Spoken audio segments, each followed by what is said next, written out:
I'm not afraid of women. I'm not afraid of women. They want to control their bodies? I say go for it. They want to be childless cat ladies? Have all the cats you want. Woman wants to be president? Well, I hope she has the guts to look me right in the eye and accept my full-throated endorsement. Because I'm man enough to support women. Ha! Gay! The Trump campaign is on fire. The political ads have been hilarious and hard-hitting. Donald Trump himself has been all over the country giving multiple rallies, sometimes 2 per day, and J.D. Vance has been owning the libs in all of his interviews, okay? So what we're going to see today, of course, is Donald Trump in classic fashion, just really saying something that everyone has been wanting to hear for a long time about the border, something that Kamala Harris would never say. But before we get to these clips, please like and comment on this video so we can get through the algorithms. Here we go. In honor of Jocelyn, Nungari, Lakin, Riley, beautiful Lakin, Rachel, Morin, and all of the others that are dead and or mortally wounded at the hands of migrants who should never have been allowed into our country, I'm announcing today that upon taking office, we will have an Operation Aurora at the federal level.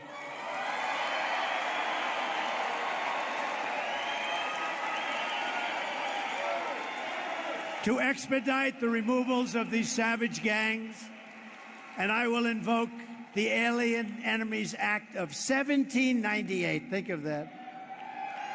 1798. This was put there. 1798. That's a long time ago, right? To target and dismantle every migrant criminal network operating on American soil. Who would have ever thought that a president or a future president would ever have to stand here and say such things? Who would think that that's even possible to have to do? So many things are changed in the last 4 years, but that's the state of our country now after Kamala and Joe Biden have just absolutely destroyed our country. We're a country in tremendous distress. We're a failing country. We're laughed at all over the world. We will send elite squads of ICE, Border Patrol, and federal law enforcement officers to hunt down, arrest, and deport every last illegal alien gang member until there is not a single one left in this country. And if they come back into our country, they will be told it is an automatic 10-year sentence in jail with no possibility of parole.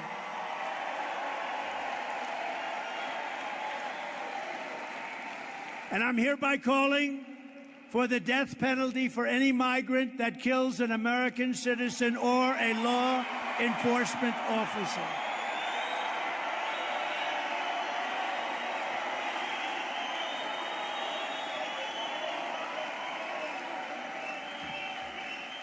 With your vote, we will achieve complete and total victory over these sadistic monsters. It's going to go very quickly. Now, this is a plan the public can get behind. It's not the Kamala Harris plan where you're going to add 1,500 new border agents to not secure the border, but only help with processing. It's not the Kamala Harris plan that's going to allow 2,000 illegal immigrants into this country every single day by law. It's different because Donald Trump is saying we are going to fix the problem. We are going to be arresting and deporting illegal immigrants, starting, of course, with the criminals, all right? And you're going to have harsh penalties. 10 years in prison without the possibility of parole if you're someone who's been deported and tries to come back in. The death penalty if you are an illegal immigrant that murders a citizen of America. All of this is common sense. All of this, of course, would actually stop the flood of illegal immigrants into this country. And once you get rid of illegal immigrant criminals, you have to, of course, then end the birthright citizenship programs that have been abused by people all over the world, right? People who are non-citizens come to America, have a baby, and that baby is automatically a citizen. That makes zero sense, right? So that has to be taken away. Then, of course, you reenact E-Verify so that people who are on the streets can't get a job through an employer without actually going through the E-Verify system, proving that you're here on some type of green card status, some type of worker program status, etc. And lastly, we're getting rid of all the freebies that we offer to illegal immigrants coming into this country, right? We're going to disincentivize the illegal activity and incentivize people coming in the right way, where we know who you are, where we have a limited number, and we have people coming in here for a specific purpose. Hey, it's like we just fixed the border issue very quickly, okay? And that's what we need, is this type of leadership from Donald Trump. Now, J.D. Vance has also been going around the circuit where he's just working reporters left and right. Let's check this clip out. Do you believe he lost the 2020 election? I think that Donald Trump and I have both raised a number of issues with the 2020 election, but we're focused on the future. I think there's an obsession here with focusing on 2020. I'm much more worried about what happened after 2020, which is a wide open border, groceries that are unaffordable. And look, Senator, Lulu, yes or no?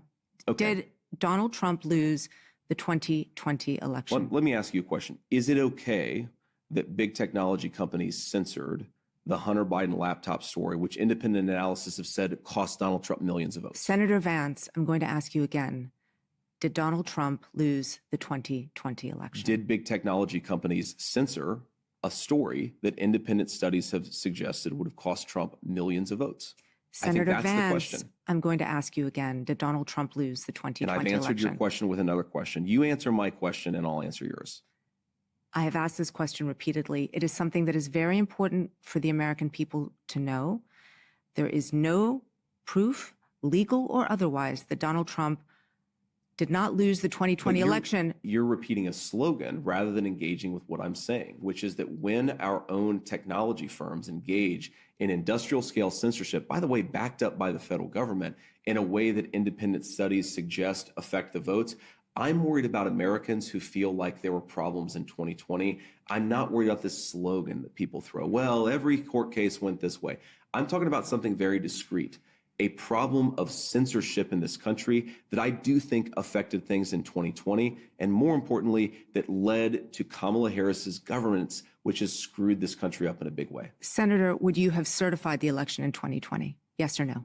I've said that I would have voted against certification because of the concern that I just raised. I think that when you have technology companies— The answer is no. When you have technology companies censoring Americans at a mass scale in a way that, again, independent studies have suggested affect the vote, I think that it's right to protest against that, to criticize that, and that's a totally reasonable thing. So the answer is no. So the left has been pointing to this video as basically a big own on J.D. Vance, right? See, he refuses to certify the election. He refuses to accept the 2020 election results. No, he raises a very valid point, all right? Never mind drop boxes that aren't monitored. Never mind video of people running ballots through machines multiple times. Never mind video of ballots being brought out from underneath tables and counted when no one is around. Never mind video of ballots being shipped in on buses with no chain of custody. Never mind video of poll watchers being kicked out while the vote is taking place. So even if all of that other stuff didn't happen, we do have something that we know is completely 100% true, that the FBI was working in lockstep with many big tech organizations